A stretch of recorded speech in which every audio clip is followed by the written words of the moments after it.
Hey, good morning guys. Ren Pavich, HVAC Artech. This is going to be part 2 of how to start an HVAC business and the process I went through, so let's get started. Okay guys, so I left off at the other video. I was like 6 months away and I was talking about the decision to go as a franchise or just be an independent business. So one of the things I did is I made a list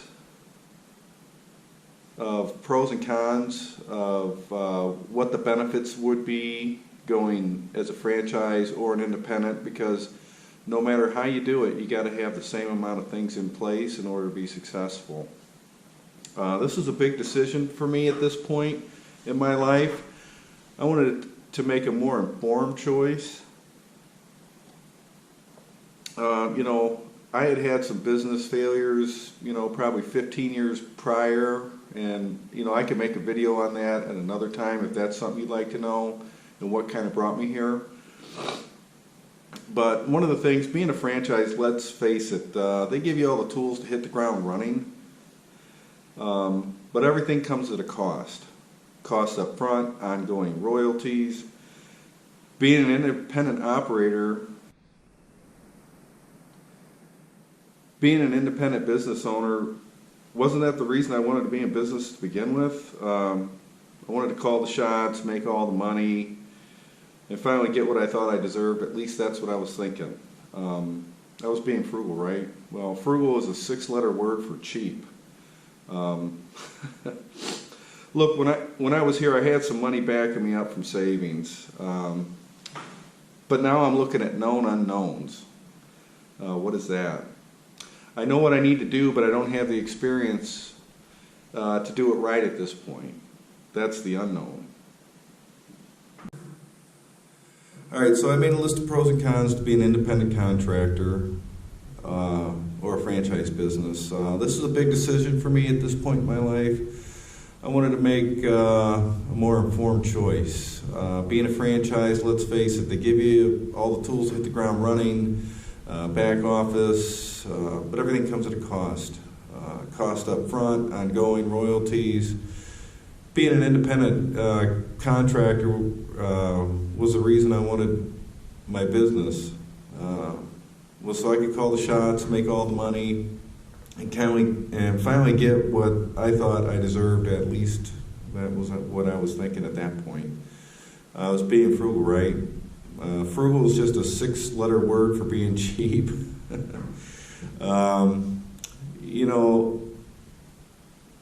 Look, when I was here, I had some money backing me up in savings, but now I'm looking at a known unknown. I know what I need to do, but I don't have the experience to do it right. That's the unknown.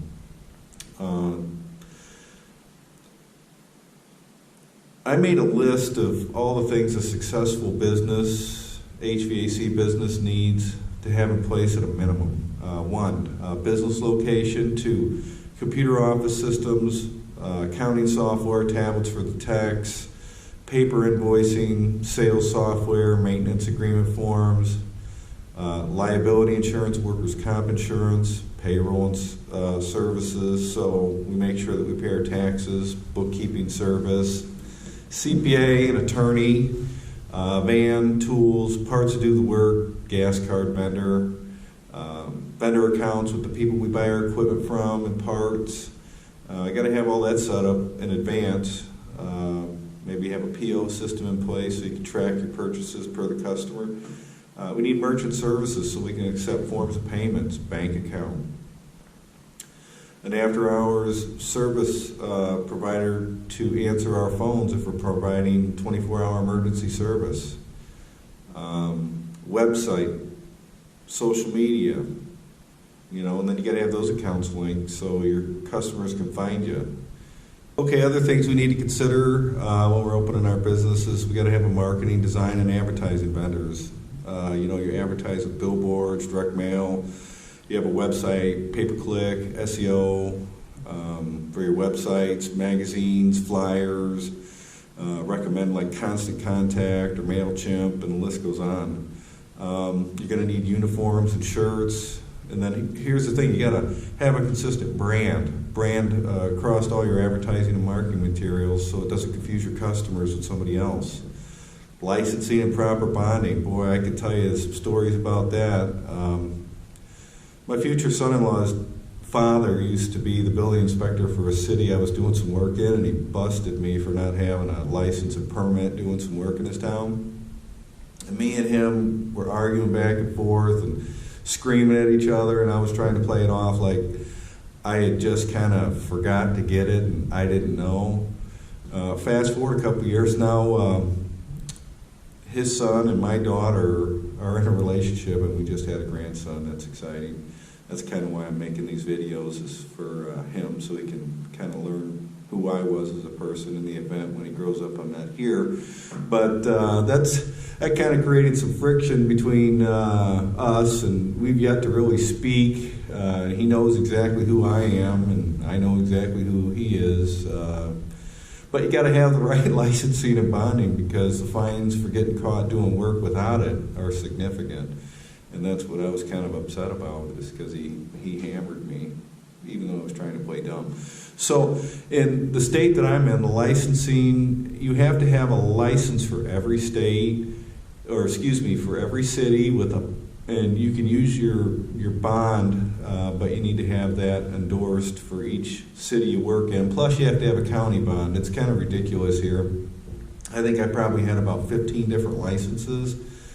And then, you got to pull a permit for each one of these places if you're doing like a change out or an install. Usually they don't require it for service work, but that could be anywhere from $50 to $100, $150 per permit you pull, not including the annual registration fee of $100 to $150 per city. It's kind of like a big money grab. So that's something you're going to have to be aware of. Where am I going to do my business at?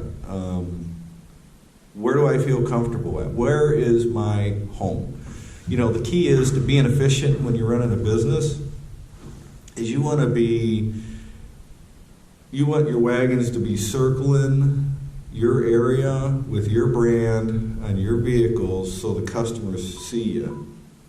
Also, if you're still with me at this point, I appreciate it. I hope this information is useful to anybody that might be watching.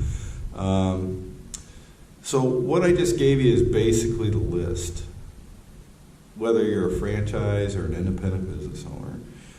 So now it's time that if you're deciding that you may want to consider doing this, I suggest you take the list I just gave you and figure out how many different people you got to do business with. It's a good starting point, in my opinion. Not all these things need to be perfect and in place at the time you open. But I can assure you it helps, and it will also develop over time and always be flexible. My number one thing to know in business, and this is something I learned a long time ago, the name of the game of business is who can bankrupt who, and if you don't know who it is, it's you. And you can take that one to the bank, because I've encountered vendors while I was in business. I've actually caught them over invoicing me for stuff, and then playing dumb when you confront them about it. One of the things that I found with like your equipment suppliers, you would think when you start buying more equipment, $500,000 a year, and furnaces and air conditioner, eventually you're going to get that discount. What usually happens is you're going to take an increase. It's baffling me. So, hey, I'm buying all this equipment, now I got to continue to start paying more. So let's say it's the peak of AC season and you get hit with a 6% increase. Your bottom line on that stuff just dropped, or you got to raise your price, and you're busy. So how do you deal with that? For me at the time, that was an unknown. I didn't realize, I always thought, well, hey, if I buy more, I'm going to get a better deal, right? Not going to happen. So that's a little tip,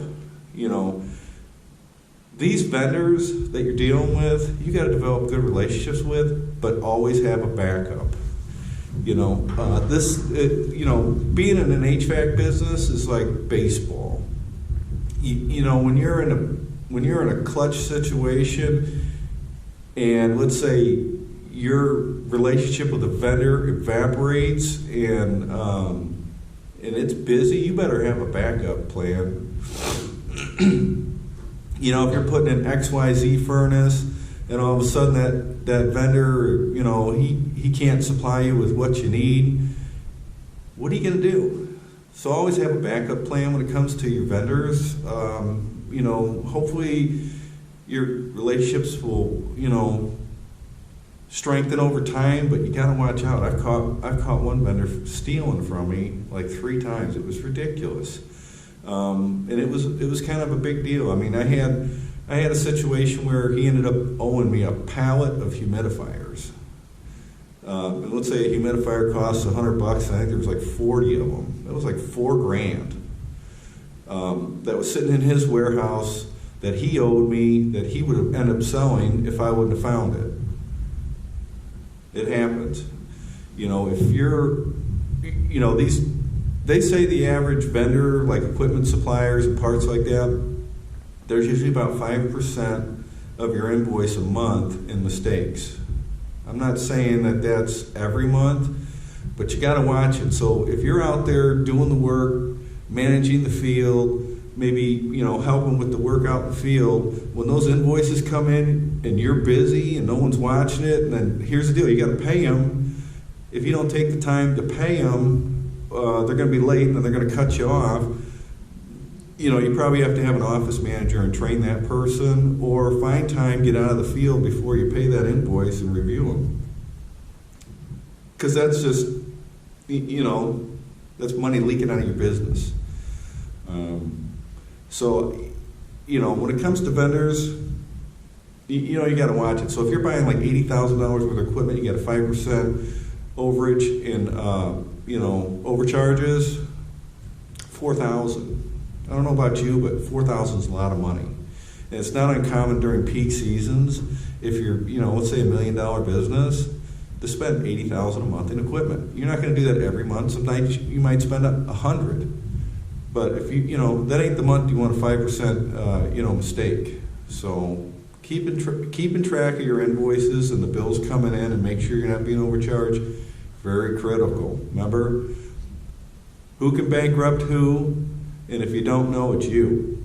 All right, so enough of the rant on the invoices. Just kind of got me fired up. I had to take a break. I was a little upset. But getting back to that list, so as you're going over pros and cons on how you want to open your business, you know, some of the things that I was seeing is the cost of a website. Have you ever investigated what the cost of developing a good website is? And how do you know who's going to do a good job and optimize that and make it a consistent brand? I mean, you can spend, you know, sky's the limit on a good one, you know, but you got to have one nowadays if you want people to find you. You know, we don't really advertise in the yellow pages anymore. You know, that was, you know, AAA, heating and cooling. We don't do that anymore. So you got to be optimized and you got to be online. If you're not, well, your competitors are. So, you know, all the items on the list I mentioned need to be in place, whether, you know, you're like a franchise or an independent business owner. You know, it just depends on, you know, how much you're willing to invest. Now, you can do that over time. And, you know, as an independent owner, and you can kind of put it all together, and it don't have to be perfect. But there's other options besides the franchise route, and you don't have to go it alone in business. You know, there's other groups out there that you can join and be a part of, and take advantage of different levels and peer groups in order to find like best practices. One of them I ran into towards the end of my career before I sold my business was Service Nation Alliance. Now, what I liked about that organization, and I want to say it's about probably, and don't quote me on this, but if, you know, memory serves me, to get like the top level, you know, support that you would want, and like I said, you would want in order to really like supercharge your business. I think you're running probably $10,000 a year, you know, and if you're running $1 million business, it's nothing. You know, you would invest that in order to maybe take that $1 million business to like 6 million. Those are the kind of groups where you're going to learn how to do it, because you're interacting with people that are doing it, and you're going to be a peer group. They're going to hold you accountable. You can't just pick up the phone and call your biggest competitor and go, hey, can you coach me and teach me how you're doing it? He ain't going to share nothing with you. So that group was Service Nation Alliance, and I think they even got like entry-level programs where you can kind of dig into it for like $50 a month. Get some advertising material to help you with branding and van wraps and things like that. And then they have like vendor discount programs, so you get like rebates on your equipment and neat little things like that. Because like if you're buying $500,000 a year equipment and you can get like an 8% rebate, end of the year you're gonna get 40 grand. If you looked at my tax return on my video where I busted out the HVAC millionaire, I show my tax return additional income, $38,000. Well, what that $38,000 was for that year was rebates. I'm spending all this money, I want to get a little bit of that money back, because when you're in business, it's going, and you're like, damn, where's it all going? I want some money back. So that's that miscellaneous income in that video, and I'll put a link at the end of this thing. That's what that was. So, you want to have buying power, buying groups, and, you can get that with that program. I want to make a shout out to somebody that, I've interacted with a little bit. We're not really good friends, but Chris Hunter Super Text out in Oklahoma, that guy is killing it. He's created an army. I think he's got like 4 or 5 different locations, and he's like really involved in that Service Nation Alliance, and I think he does some like coaching or something like that. I'll tell you what, I was so impressed. I met him at a conference. I think I paid like $500 to go to down in Indianapolis.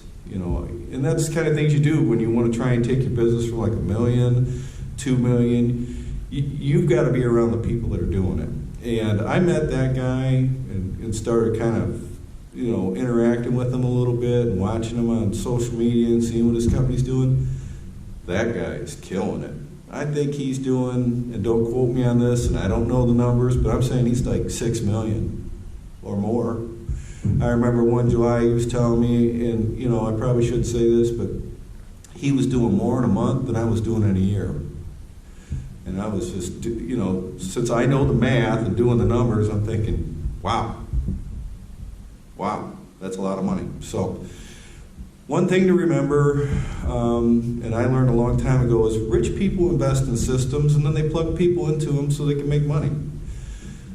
So here's where I'm at. So once I made my decision with my wife on which direction I was going to go, was it going to be an independent or was it going to be a franchise?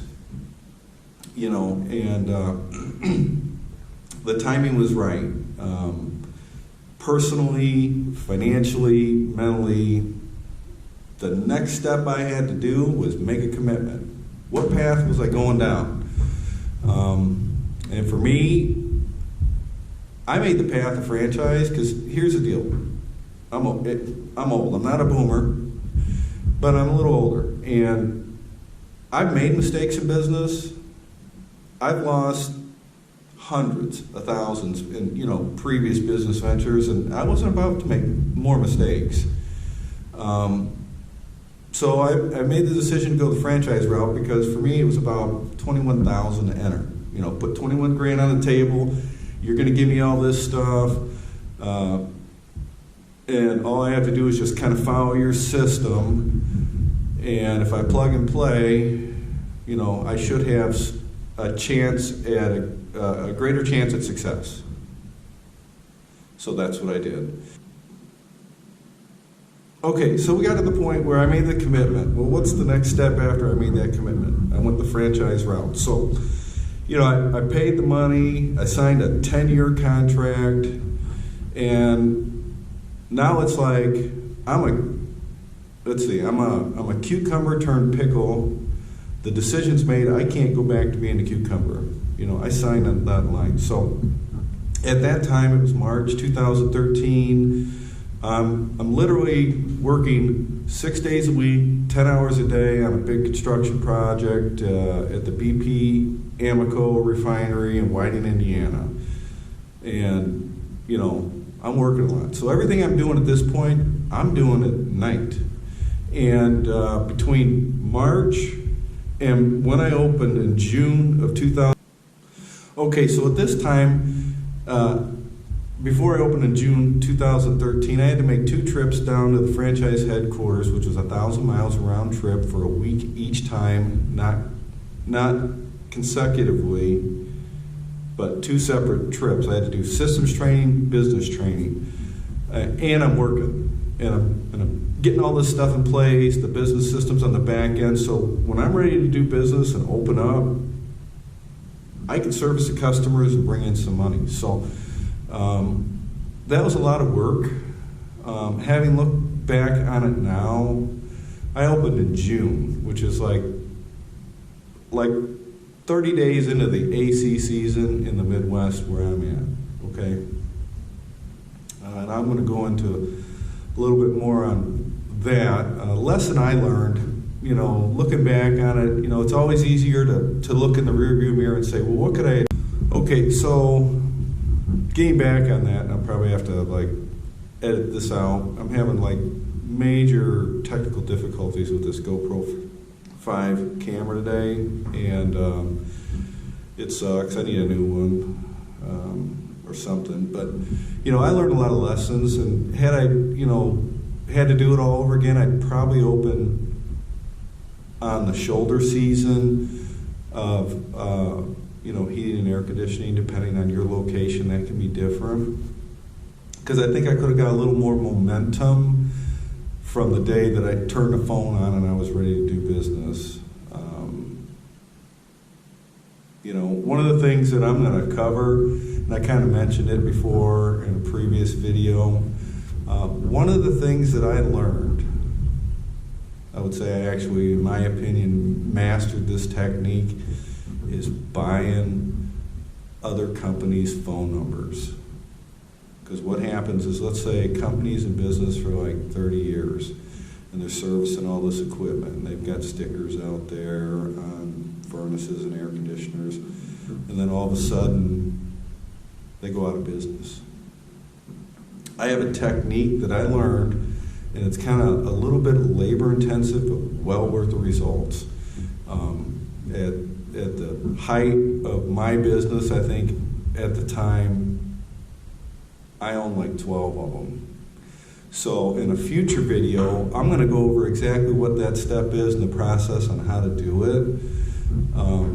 And it's really simple, and I think that if you're young and new in business, that's like stepping on the gas pedal if you can get lucky enough. And like I said, I'm going to share that content with you, because if you're out there and you're young and new in business and you're kind of nervous and you've got a family to feed, this could be the technique you're looking for to really kind of make your mark. So once again, thanks again for taking the time to watch these videos. I'm going to go into basically April, May, and what happened next on the process of launching my business, and some things I learned in the next part. So Merry Christmas. I appreciate it again. Like and subscribe to my YouTube channel.